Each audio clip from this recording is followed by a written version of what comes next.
শীতের সবজি দিয়ে বাঁধাকপি। জানি না তোমরা কে এই ধরনের বাঁধাকপি খেয়েছো। আমি কিন্তু এটা রাঁধলে মানে আমার বাড়ির প্রত্যেকে, এমনকি বাপের বাড়ির প্রত্যেকেও ভীষণ ভালোবাসে এটা খেতে।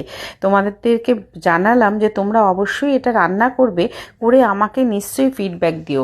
মানে অপূর্ব থেকে অপূর্ব রকম খেতে হয়। বাঁধাকপি তো সবাই সবজি দিয়ে মানে বা এমনি মটরশুঁটি টমেটো আলু দিয়ে রান্না করো, কিন্তু এইভাবে শীতের সবজি দিয়ে বাঁধাকপি রেঁধে দেখো, যে কোনো কিছুর সাথে জমে যায় খাওয়াটা। যাই হোক, প্রথমে গাজরটা ভেজে তুলে রাখলাম, রেখে ওতে বেগুন, ছোট ছোট করে কেটে রাখা আলু, বেগুনটা ভাজার সময় একটু নুন দিয়েছিলাম, দিয়ে ভালো করে ভাজা করার পরে একটা মতো টমেটো দিলাম।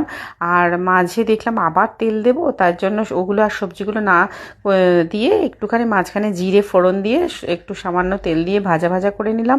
দিলাম কাঁচা লঙ্কা আর মটরশুঁটি দিয়ে একটু আদা দিয়ে ভালো করে কষতে শুরু করলাম।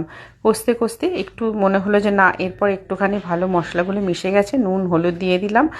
আর অবশ্যই কিন্তু এই তরকারিতে একটু হিঙের দরকার আছে, তাহলে এই সবজির গন্ধটা কেটে যায় একদম। আর একটু সম্বর মশলা দিয়ে কোচানো বাঁধাকপিটা মিশিয়ে দিলাম, নিয়ে ভালো করে নাড়াচাড়া করে ঢাকা দিয়ে একটু চিনি দিয়েছিলাম স্প্রিঙ্কেল করে, দিয়ে ঢাকা দিয়ে রেখে দিলাম। যখন দেখলাম মাঝে মাঝে ঢাকা খুলে একটু নাড়িয়ে যখন দেখলাম একদম মাখা মাখা হয়ে গেছে সুন্দর, তখন একটু ওপর থেকে বেশ খানিকটা ধনেপাতা দিয়ে নামিয়ে নিলাম। খেতে কিন্তু অপূর্ব হয়েছিল। এটা রুটি ভাত মুড়ি যার সাথেই হোক খেতে কিন্তু ভীষণ ভালো লাগে। তোমরা অবশ্যই রেঁধে আমায় জানিও তোমাদের কেমন।